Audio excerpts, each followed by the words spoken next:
Kita semua jangan kaget jika beberapa tahun ke depan yang paling kaya bukan lagi pemilik saham terbesar, tapi mereka yang masih punya tanah, pangan, dan air. Karena saat ini dunia sedang berubah sangat cepat. Banyak negara mulai kehilangan arah. Ekonomi global terlihat kuat di luar, tapi sebenarnya rapuh di dalam. Dan yang mengerikan, leluhur Nusantara sebenarnya sudah lama mengingatkan tentang fase seperti ini. Dalam tradisi Jawa, ada satu masa yang disebut goro-goro. Sebuah zaman ketika tatanan lama mulai runtuh, yang palsu mulai terbongkar, dan manusia dipaksa kembali melihat kenyataan pahit.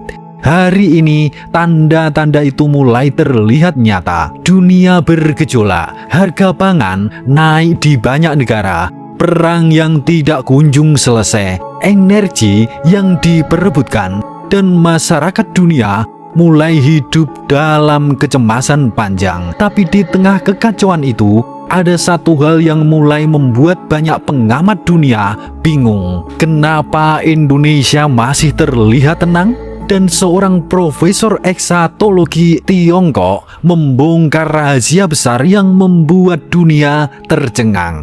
Assalamualaikum warahmatullahi wabarakatuh.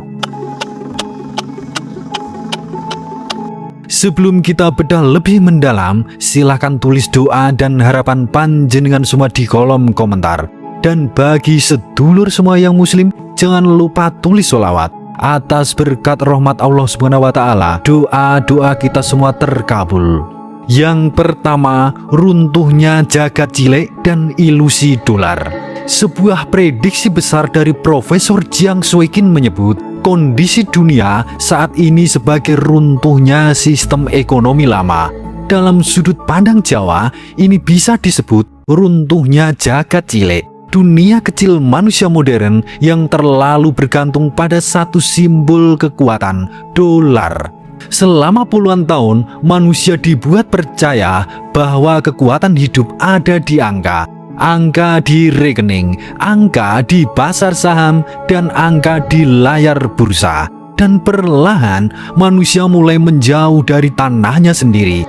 Kita diajarkan mengejar gaya hidup, tapi lupa cara bertahan hidup. Kita mengenal investasi digital, tapi tidak mengenal sawah sendiri. Dan sekarang, ketika konflik global mulai mengguncang dolar, seluruh dunia ikut gemetar. Harga naik sedikit, masyarakat panik. Nilai tukar bergerak, ketakutan langsung menyebar.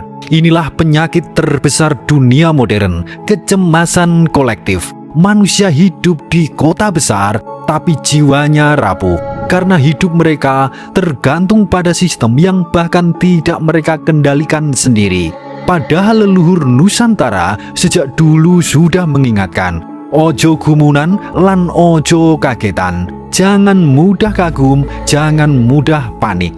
Karena semua yang tidak berakar pada bumi suatu hari pasti goyah. Dan hari ini kita sedang melihat itu terjadi. Rupiah melemah memang nyata, tapi itu hanya gejala luar. Penyakit aslinya adalah ketergantungan manusia pada sistem global yang tidak punya ruh. Sistem yang membuat manusia percaya bahwa uang lebih penting daripada pangan. Padahal ketika krisis benar-benar datang, uang tidak bisa dimakan. Dan inilah kenapa banyak negara mulai panik. Karena mereka sadar yang mereka bangun selama ini ternyata hanya ilusi kekuatan. Yang kedua, sebuah rahasia besar strategi pagar mangkok Presiden Prabowo. Di tengah situasi global yang makin panas, Presiden Prabowo beberapa kali menyampaikan pernyataan yang sederhana tapi dalam maknanya. Rakyat di desa tidak pakai dolar, pangan aman, energi aman. Banyak orang menganggap ini hanya retorika politik. Padahal jika dipahami lebih dalam, ini sebenarnya strategi psikologis dan spiritual bangsa. Karena di saat dunia sibuk menakut-nakuti rakyatnya, Indonesia justru mencoba mengajak masyarakat kembali ke akar kehidupan, kembali ke tanah. Dalam kondisi global seperti ini, ketenangan pemimpin sangat penting. karena kepanikan bisa lebih berbahaya daripada krisis itu sendiri. Dan disinilah Indonesia mulai mengambil arah berbeda. Saat negara lain sibuk membangun ketergantungan, Indonesia mulai bicara soal kemandirian, swasembada pangan, ketahanan energi, hilirisasi sumber daya. Bukan tanpa alasan, karena dalam falsafah Jawa ada prinsip besar. Pager mangkok luwih becik tinimbang pager tembok. Berbagi makanan lebih baik daripada membangun tembok. Maknanya sangat dalam. Tembok hanya melindungi tubuh, tapi pangan melindungi kehidupan. Dan ketika sebuah negara mampu memberi makan rakyatnya sendiri, negara itu sebenarnya sudah memiliki benteng paling kuat. Hari ini dunia mulai sadar, negara yang benar-benar kuat bukan negara yang paling banyak uangnya, tapi negara yang masih bisa memberi makan rakyatnya ketika krisis datang. Dan inilah yang sedang dibangun di Indonesia. Selama rakyat masih bisa makan dari tanahnya sendiri, selama energi masih berasal dari bumi sendiri, maka badai ekonomi global tidak mudah menghancurkan bangsa ini. Inflasi dunia, krisis energi, bahkan perang ekonomi global akan kehilangan daya ketika masyarakat masih memiliki daya hidup. Dan mungkin inilah alasan kenapa desa-desa Indonesia menjadi sangat penting hari ini. Karena saat kota-kota dunia mulai kehilangan keseimbangan, desa justru menyimpan sisa ketahanan manusia. Yang ketiga, swasembada sebagai laku prihatin bangsa. Profesor Jiang juga mengatakan bahwa masa depan akan dimenangkan oleh negara yang mampu mandiri, dan Indonesia perlahan mulai bergerak ke arah itu. Tahun 2026 menjadi masa yang berat bagi banyak negara. Biaya logistik global yang meningkat, energi mahal, dan konflik dunia belum selesai. Negara-negara besar mulai sibuk menyelamatkan diri masing-masing. Dan di tengah kondisi itu, Indonesia justru memetik hasil dari proses panjang yang dulu sering diremehkan.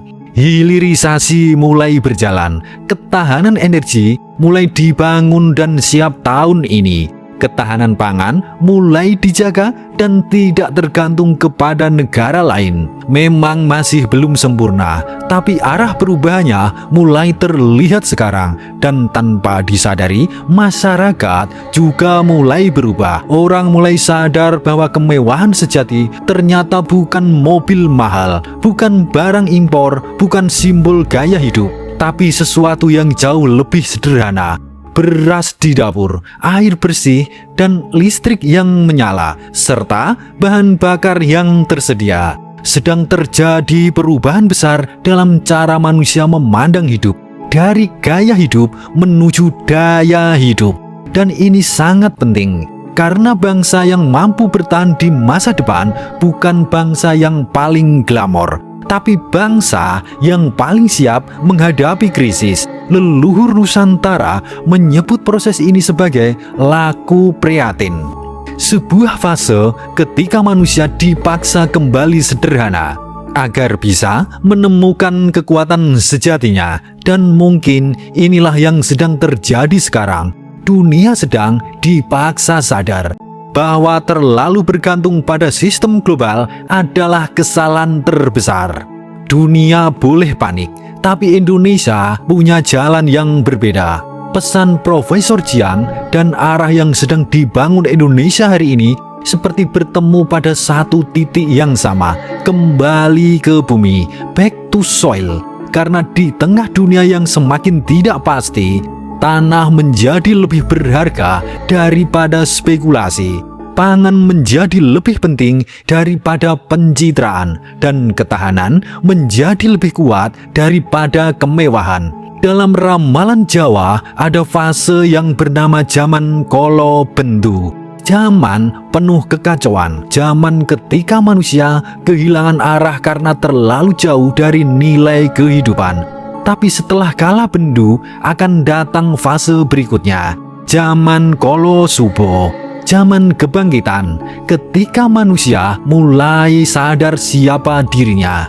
Dan seperti yang kita lihat hari ini, transisi itu sedang terjadi sekarang. Karena ketika banyak negara sibuk mengejar kekuatan semu, Indonesia justru perlahan kembali mengingat jati dirinya sendiri. Bangsa agraris, bangsa maritim, dan bangsa yang sejak dulu diajarkan hidup selaras dengan bumi. Dan inilah alasan kenapa bangsa ini masih bisa terlihat tenang di tengah dunia yang mulai kehilangan keseimbangan.